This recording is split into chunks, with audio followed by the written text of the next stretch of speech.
ಪ್ರೀಸಲು ಪ್ರೀಸಲು ಪ್ರಿಯರೇ, ಈ ಬೆಳಗಿನ ಸುಂದರವಾದ ಅಕ್ಕಿಗಳ ಚಿಲಿಪಿಲಿಗಳ ನಾದದ ಮಧ್ಯದಲ್ಲಿ, ಸೂರ್ಯೋದಯದ ಹೊಂಗಿರಣದ ಮಧ್ಯದಲ್ಲಿ ಆ ದೇವರನ್ನು ಆರಾಧಿಸಿ ಸ್ತುತಿಸಿ ಮಹಿಮೆ ಪಡಿಸುತ್ತಾ ದೇವರ ಮಗನಾಗಿ ಮಗಳಾಗಿ ಈ ಸುಂದರ ಜಾವದಲ್ಲಿ ನಾವು ಇದ್ದೇವೆ. ನಮ್ಮ ಬಾಳು ಎಷ್ಟು ಸುಂದರ, ನಮ್ಮ ಕುಟುಂಬವೂ ಸಹ ಎಷ್ಟು ಸುಂದರ. ದೇವರು ನಮಗೆ ಕೊಟ್ಟಿರುವುದು ಸುಂದರ, ದೇವರು ಕೊಟ್ಟಿರುವವರೆಲ್ಲರೂ ಸಹ ಸುಂದರ. ಪ್ರಿಯರೇ, ಈ ಬೆಳಗಿನ ಜಾವದ ಈ ಚಿಂತನೆ ನಮ್ಮನ್ನ, ನಮ್ಮ ಜೀವಿತದನ್ನ ಹೋರಾಟಕ್ಕೆ ತರುವಂತಹ ಒಂದು ಚಿಂತನೆ.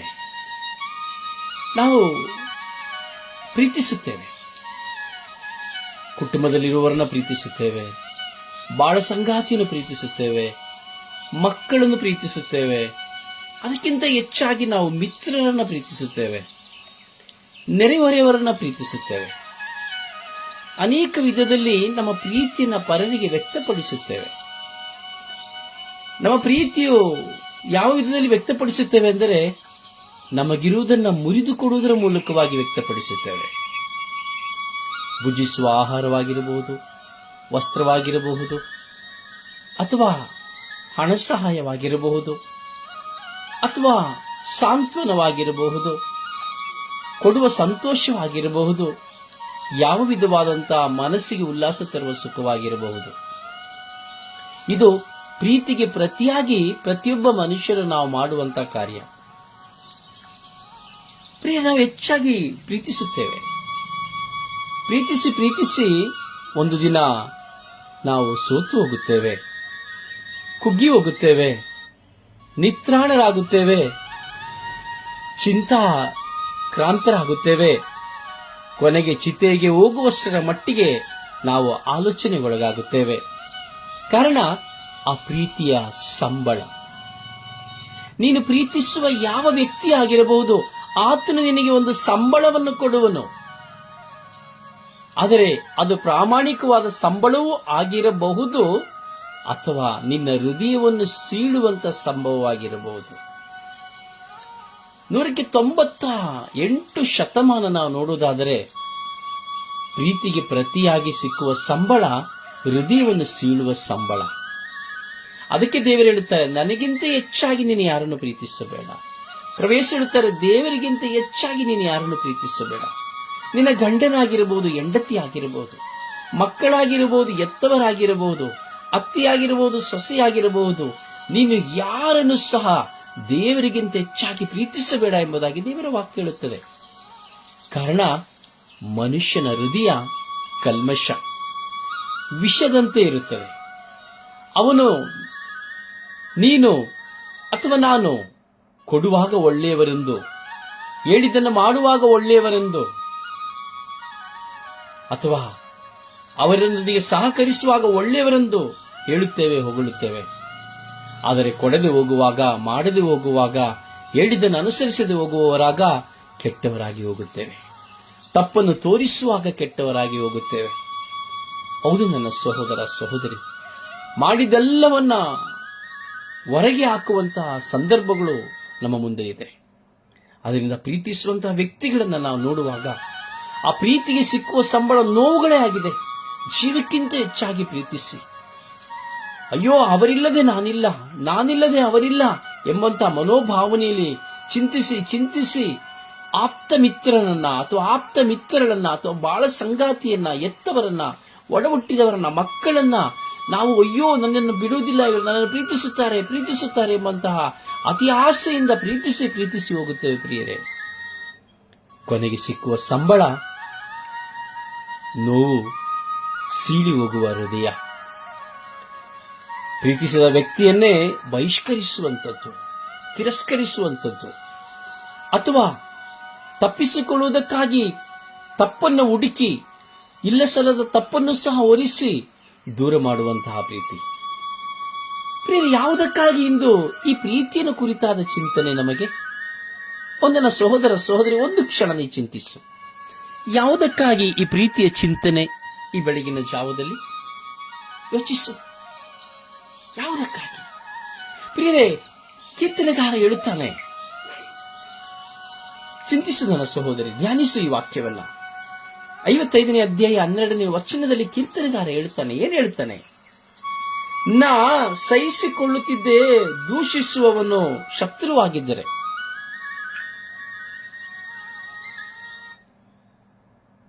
ನಾ ಸಹಿಸಿಕೊಳ್ಳುತ್ತಿದ್ದೇ ದೂಷಿಸುವವನು ಶತ್ರುವಾಗಿದ್ದರೆ, ನಾನು ಅವಿತುಕೊಳ್ಳುತ್ತಿದ್ದೇ ದ್ವೇಷಿಸುವವನು ವೈರಿಯಾಗಿದ್ದರೆ. ಈ ವಾಕ್ಯ ಕೇಳುವಾಗ ಒಂದು ಟೆನ್ಷನ್ ಆಗ್ಬೋದು. ಇದೇನಿದು ವಿಚಿತ್ರವಾಗಿರುವಂತಹ ವಾಕ್ಯ? ದೂಷಿಸುವವನಾಗಿದ್ರೆ ನಾನು ಸಹಿಸಿಕೊಳ್ತಾ ಇದ್ದೆ, ಅಥವಾ ದ್ವೇಷಿ ಆಗಿದ್ದರೆ, ವೈರಿ ಆಗಿದ್ದರೆ ನಾನು ಅವನನ್ನು ನೋಡಿ ಅವಿತುಕೊಳ್ಳುತ್ತಾ ಇದ್ದೆ ಎಂಬುದಾಗಿ. ಇದೇನಿದು ಇದು ಅರ್ಥ ಎಂಬ ಚಿಂತನೆ ಬರಬಹುದು. ಆಳವಾದ ಚಿಂತನೆ. ಯಾವುದಕ್ಕಾಗಿ ಈ ಕೀರ್ತನೆಗಾರ ಈ ಮಾತನ್ನು ಹೇಳುತ್ತಾ ಇದ್ದಾನೆ ಎಂಬುದಾದರೆ, ಪ್ರಿಯರೇ, ನಮ್ಮ ಶತ್ರುವಾಗಿ ನಮಗೆ ವಿರುದ್ಧವಾಗಿ ಹೋರಾಟ ಮಾಡುತ್ತಿದ್ದರೆ ಅದು ಸಮಸ್ಯೆಯಾಗಿ ಕಾಣುವುದಿಲ್ಲ. ಯಾಕೆಂದ್ರೆ ಅವರ ಸ್ವಭಾವ ನಮಗೆ ಗೊತ್ತು. ಅಯ್ಯೋ, ಅವರು ನಮಗೆ ಯಾವಾಗಲೂ ನಮಗೆ ವಿರುದ್ಧವಾಗಿ ಹೋರಾಟ ಮಾಡ್ತಾ ಇರ್ತಾರೆ, ಯಾವಾಗಲೂ ಮಾತಾಡ್ತಾ ಇರ್ತಾರೆ, ಬೈತಾ ಇರ್ತಾರೆ. ಏನು ಮಾಡಕ್ಕಾಗುದಿಲ್ಲ, ಏನು ಬದಲಾಯಿಸಕ್ಕಾಗುದಿಲ್ಲ ಅಂತೇಳಿ ನಾವು ಅವ್ರನ್ನ ಬಿಟ್ಟು ಬಿಡುತ್ತೇವೆ. Hallelujah, hallelujah, hallelujah. ಹೌದು ಪ್ರಿಯರೇ, ಬಿಟ್ಟು ಆದ ಕೀರ್ತನೆಗಾರ ಯಾತಕ್ಕೆ ಹೇಳ್ತಾ ಇದ್ದಾರೆ ಅಂದ್ರೆ, ತಾನು ಪ್ರೀತಿಸಿದವರು ನೋಯಿಸಿದ ಕಾರಣ. ನಾವು ಯಾರನ್ನೇ ಹೆಚ್ಚಾಗಿ ಪ್ರೀತಿಸ್ತೇವೋ ಅವರು ನಮ್ಮನ್ನು ದ್ರೋಹ ಮಾಡುವಾಗ ಆಗಲಿ, ಅಥವಾ ನೋಯಿಸಬೇಕಾದ್ರೆ ಆಗಲಿ, ಮೋಸ ಮಾಡುವಾಗ ಆಗಲಿ, ವಂಚಿಸುವಾಗ ಆಗಲಿ, ತಪ್ಪೊರಿಸುವಾಗ ಆಗಲಿ, ಯಾವುದೇ ವಿಧದಲ್ಲಿ ನಮ್ಮನ್ನು ನೋಯಿಸುವಾಗ ಸತ್ತು ಹೋಗುವ ಆಭಾಸ, ಅಯ್ಯಯ್ಯೋ ಎಂಬುದಾಗಿ ತಲೆ ಚಚ್ಚುವ ಆಭಾಸ. ಎಷ್ಟೋ ಜನ ಕುಡುಕರಾಗಿ ಹೋಗ್ತಾರೆ, ಎಷ್ಟೋ ಜನ ಹುಚ್ಚರಾಗಿ ಹೋಗ್ತಾರೆ, ಎಷ್ಟೋ ಜನ ಮಾನಸಿಕ ರೋಗಕ್ಕೆ ಹೋಗ್ತಾರೆ, ಎಷ್ಟೋ ಜನ ಮನೆಗಳನ್ನ ಬಿಟ್ಟು ಓಡಿ ಹೋಗ್ತಾರೆ, ಎಷ್ಟೋ ಜನ ಆಶ್ರಮಗಳನ್ನ ಆಶ್ರಯಿಸಿಕೊಂಡು ಬಿಡುತ್ತಾರೆ. ಗಂಡನನ್ನು ಬಿಟ್ಟು, ಹೆಂಡತಿಯನ್ನು ಬಿಟ್ಟು, ಮಕ್ಕಳನ್ನು ಬಿಟ್ಟು, ಕುಟುಂಬವನ್ನು ಬಿಟ್ಟು ಚದರಿ ಹೋಗಿ ಬಿಡುತ್ತಾರೆ. ಕಾರಣ ಏನು? ಪ್ರೀತಿಯಿಂದ ಸಿಕ್ಕಿದಂತ ಸಂಬಳ ವಂಚನೆಯಾದ ಕಾರಣ, ಹೃದಯ ಸೀಳಿದ ಕಾರಣ.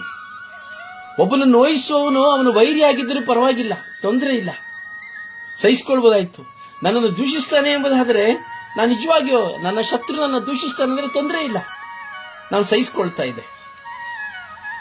ನನ್ನ ವೈರಿ ನನ್ನನ್ನು ದ್ವೇಷಿಸ್ತಾನೆ ಅಂದ್ರೆ ನಾನು ಔತ್ಕೊಳ್ತಾ ಇದ್ದೆ. ಅವನ ನೋಡಿ, ಅಯ್ಯೋ ಅಲ್ಲಿ ಬರ್ತಾ ಇದ್ದಾನೆ, ಅಯ್ಯೋ ಅವನ ಬಾಯಿಗೆ ಯಾರು ಸಿಗ್ತಾರಪ್ಪ, ಬೇಡಪ್ಪ ಔತ್ಕೊಳ್ಳ. ಆದರೆ ನನ್ನನ್ನು ಪ್ರೀತಿಸಿದವನೇ ನನ್ನ ಹೃದಯವನ್ನು ಸೀಳುತ್ತಾ ಇದ್ದಾನೆ, ನನ್ನೊಡನೆ ಇದ್ದವನೇ ನನ್ನ ಹೃದಯವನ್ನು ಸೀಳುತ್ತಾ ಇದ್ದಾನೆ. ನನ್ನೊಂದಿಗೆ ಊಟ ಮಾಡಿದವನು, ನನ್ನೊಂದಿಗೆ ಮಲಗಿದವನು, ನಾನು ಜನ್ಮ ಕೊಟ್ಟವನು, ನನ್ನ ಒಡ ರಕ್ತದಲ್ಲಿ ರಕ್ತವಾಗಿ ಒಂದೇ ಗರ್ಭದಲ್ಲಿ ಹುಟ್ಟಿದವನು. ಹೌದು ಪ್ರಿಯರೇ, ಸಹಿಸಲಾಗದಂತಹ ನೋವು ನಮ್ಮನ್ನು ಪ್ರೀತಿಸುವವರು ನಮ್ಮನ್ನು ತೆಗೆಳುವಾಗ, ಬಹಿಷ್ಕರಿಸುವಾಗ. ಒಂದು ವೈರಿಯನ್ನು ಸಹಿಸಿಕೊಳ್ಳಬಹುದು, ಒಂದು ಶತ್ರುವನ್ನು ಸಹಿಸಿಕೊಳ್ಳಬಹುದು, ಅವರ ನೋವುಗಳನ್ನ, ಅವರ ಅವಮಾನಗಳನ್ನ, ವೇದನೆಗಳನ್ನು ಸಹಿಸಿಕೊಳ್ಳಬಹುದು, ಅವರನ್ನು ನೋಡಿ ತಪ್ಪಿಸಿಕೊಳ್ಳಬಹುದು. ಆದರೆ ನಿನ್ನನ್ನು ಪ್ರೀತಿಸುವವನು ನಿನ್ನ ಕಣ್ಣು ಮುಂದೆ ಬರುವಾಗ, ನಿನ್ನನ್ನು ದ್ವೇಷಿಸುತ್ತಾ ನಿನ್ನ ಕಣ್ಣು ಮುಂದೆ ಬರುವಾಗ, ಅವನನ್ನು ನೋಡುವಾಗ ನಿನ್ನ ಹೃದಯದಲ್ಲಿ ಆಗುವ ಆತಂಕ ಎಷ್ಟಿರಬಹುದು, ನಿನ್ನ ಹೃದಯದಲ್ಲಿ ಬರುವ ವೇದನೆ ಎಷ್ಟಿರಬಹುದು. ಎಷ್ಟು ಕಾಲ ನಿನ್ನ ಜೊತೆ ಹಿಡಿದು, ಕೈ ಹಿಡಿದು ನಡೆದು, ಅಥವಾ ಎಷ್ಟು ಕಾಲ ನಿನ್ನ ಒಂದೇ ಮಂಚದಲ್ಲಿ ಮಲಗಿ, ಅಥವಾ ಎಷ್ಟು ಕಾಲ ನೀ ತುತ್ತನ್ನು ಕೊಟ್ಟು, ಎಷ್ಟು ಕಾಲ ಅಯ್ಯೋ ನನ್ನ ಮಿತ್ರ, ಅಯ್ಯೋ ನನ್ನ ಮಿತ್ರೆ, ಪ್ರಾಣಮಿತ್ರನೆಂದು ಜೀವಿಸಿ, ಕೊನೆಗೊಂದು ದಿನ ನಿನ್ನ ಕಾಲನ್ನು ಎಳೆಯುವಾಗ, ಹೊಗಳಿದ ಬಾಯಲ್ಲೇ ದೂಷಿಸಿ ನಿಂದಿಸಿದಾಗ, ಆ ದೂಷಣೆ ನಿಂದನೆಯನ್ನು ಕೇಳಿದಾಗ ನಿನ್ನ ಹೃದಯದ ವೇದನೆ ಎಷ್ಟಿರಬಹುದು. ಹೌದು ನನ್ನ ಸಹೋದರ ಸಹೋದರಿ, ಯೋಚಿಸು. ಒಬ್ಬನಿಗೆ ಮನಸ್ಸನ್ನು ಕೊಡುವುದಕ್ಕೆ ಮುಂಚೆ, ನೀನು ಪ್ರೀತಿಸುವುದಕ್ಕೆ ಮುಂಚೆ ಒಂದು ಚಿಂತಿಸು, ನನ್ನ ದೇವರಂತೆ ನನ್ನನ್ನು ಪ್ರೀತಿಸುವವರು ಯಾರು ಇಲ್ಲ, ನನ್ನ ಅಚ್ಚಲ ದೇವರಂತೆ ಪ್ರೀತಿಸುವವರು ಯಾರು ಇಲ್ಲ. ಆ ದೇವರ ಪ್ರೀತಿಯ ಮುಂದೆ ಎಲ್ಲರ ಪ್ರೀತಿ ಸುಳ್ಳು, ಎಲ್ಲರ ಪ್ರೀತಿ ಮೋಸ, ಎಲ್ಲರ ಪ್ರೀತಿ ವಂಚನೆ. ನನ್ನ ದೇವರಂತೆ ಬೇರೆ ಯಾರು ನನ್ನನ್ನು ಪ್ರೀತಿಸಲಾಗುವುದಿಲ್ಲ. ಹೌದು ಪ್ರಿಯರೇ, ನಮ್ಮ ದೇವರಂತೆ ನಮ್ಮನ್ನು ಪ್ರೀತಿಸುವವರು ಯಾರೂ ಇಲ್ಲ. ನಿನ್ನ ದೇವರಂತೆ ನಿನ್ನನ್ನು ಪ್ರೀತಿಸುವವರು ಯಾವರಿಲ್ಲ. ನಿನ್ನನ್ನು ಎಂದಿಗೂ ಕೈ ಬಿಡದಂತಹ ದೇವರು, ಹಗಲು ರಾತ್ರಿ ನಿನ್ನನ್ನು ಹುಡುಕಿ ಬರುವಂತಹ ದೇವರು, ಹಗಲು ರಾತ್ರಿ ತೂಕಡಿಸದೆ ನಿನ್ನನ್ನು ನಿದ್ರೆಯಿಂದ ಕಾದುಕೊಳ್ಳುತ್ತಿರುವಂತಹ ದೇವರು. ನೀನು ಕೂಗಿ ಕರೆಯುವಾಗೆಲ್ಲ ಓಡೋಡಿ ಬರುವಂತಹ ನಿನ್ನ ದೇವರು. ನೀನು ಕುಗ್ಗಿ ಹೋಗುವಾಗಲೂ, ನಿರಾಶಿತನಾಗುವಾಗಲೂ, ನೀನು ವೇದನೆಗೊಳಗಾಗುವಾಗಲೂ, ಏಕಾಂಗಿಯಾಗುವಾಗಲೂ, ಅಪಾ ತಂದೆಯೇ ಯೇಸುವೇ ಎಂದು ನೀನು ಕರೆಯುವಾಗ ನಿನ್ನನ್ನು ಹುಡುಕಿ ಓಡೋಡಿ ಬರುವಂತಹ ದೇವರು, ಸದುತ್ತರವನ್ನು ಕೊಡುವಂತಹ ದೇವರು. ಆ ದೇವರನ್ನು ಪ್ರೀತಿಸು ನನ್ನ ಸಹೋದರ ಸಹೋದರಿ. ವಂಚಿಸುವ ನಾಲಿಗೆಯುಳ್ಳ ಯಾವ ವ್ಯಕ್ತಿಯನ್ನು ಹೆಚ್ಚಾಗಿ ಪ್ರೀತಿಸಬೇಡ. ಅವನಿಂದ ನೀನು ಗಾಯಗೊಂಡಿ, ಅವನ ಕೊಂಬುಗಳು ನಿನ್ನನ್ನು ತಿವಿದಾವು, ಅವನು ಕೊಡುವ ಹಾಲು ನಿನಗೆ ವಿಷವಾಗಿ ಮಾರ್ಪಾಟ ಆದವು, ಅವನು ನಿನಗೆ ಹಾಸಿದಂತ ಹಾಸಿಗೆ ಮುಳ್ಳಿನ ಹಾಸಿಗೆಯಾದವು, ಅವನು ನಿನ್ನನ್ನು ಹೊಗಳಿದಂತಹ ಕ್ಷಣಗಳು ನಿನ್ನ ದೂಷಣೆಗೆ ಕಾರಣವಾದವು. ಹೌದು, ಅವನು ನಿನಗೆ ಉಣ್ಣಬಡಿಸಿದ ಆಹಾರ ವಿಷವಾದೀತು. ಅವನು ನಿನ್ನ ಹೆಗಲ ಮೇಲೆ ಕೈಯಿಟ್ಟು ಇವನು ನನ್ನ ಮಿತ್ರೆ, ಇವನು ನನ್ನ ಮಿತ್ರ ಎಂದು ಹೇಳಿದವನು ಹೇಳುವನು, ಇವನು ನನ್ನ ಶತ್ರು, ಇವನು ದ್ರೋಹಿ, ಇವನು ವಂಚಕ, ಇವನು ವಂಚಕಿ ಎಂಬುದಾಗಿ. ನನ್ನ ಸಹೋದರ ಸಹೋದರಿ, ಚಿಂತಿಸು ಒಂದು ಕ್ಷಣ. ನಿನ್ನ ಪ್ರಭುವಿನಲ್ಲಿ ಚಿಂತಿಸು. ನೀನಾರೆಂದು ಯೋಚಿಸಿ ಚಿಂತಿಸು. ನಿನ್ನ ಜೀವಿತದ ಈ ಚಿಂತನೆಯನ್ನ, ಸತ್ಯವನ್ನ ಅರಿತು ನೀ ಚಿಂತಿಸು. ಕೀರ್ತನೆಗಾರ ಹೇಳುತ್ತಾನೆ 55ನೇ ಅಧ್ಯಾಯ 12ನೇ ವಾಕ್ಯ, ನಾ ಸಹಿಸಿಕೊಳ್ಳುತ್ತಿದ್ದೆ ದೂಷಿಸುವವನು ಶತ್ರುವಾಗಿದ್ದರೆ, ನಾನು ಅವಿತುಕೊಳ್ಳುತ್ತಿದ್ದೆ ದ್ವೇಷಿಸುವವನು ವೈರಿಯಾಗಿದ್ದರೆ. ಪ್ರಭುವಿನ ವಾಕ್ಯ.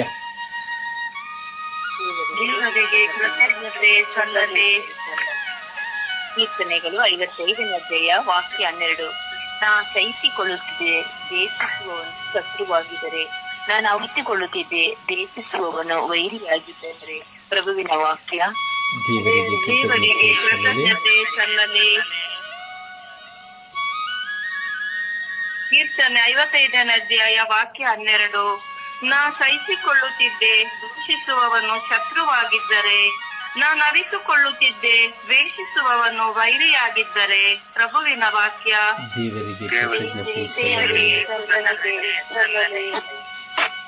ಕೀರ್ತನೆಗಳ 55ನೇ ಅಧ್ಯಾಯ 12ನೇ ವಾಕ್ಯ, ನಾನು ಸಹಿಸಿಕೊಳ್ಳುತ್ತಿದ್ದೆ ದೋಷಿಸುವವನು ಶತ್ರುವಾಗಿದ್ದರೆ, ನಾನು ಅವಿತುಕೊಳ್ಳುತ್ತಿದ್ದೆ ದೋಷಿಸುವವನು ವೈರಿಯಾಗಿದ್ದರೆ. ಪ್ರಭುವಿನ ವಾಕ್ಯವಿದು. ದೇವರಿಗೆ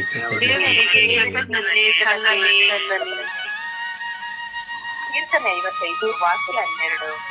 ನಾ ಸಹಿಸಿಕೊಳ್ಳುತ್ತಿದ್ದೆ ದೂಷಿಸುವವನು ಶತ್ರುವಾಗಿದ್ದರೆ, ನಾನು ಅರಿತುಕೊಳ್ಳುತ್ತಿದ್ದೆ ದ್ವೇಷಿಸುವವನು ವೈರಿಯಾಗಿದ್ದರೆ. ಪ್ರಭುವಿನ ವಾಕ್ಯವಿದು.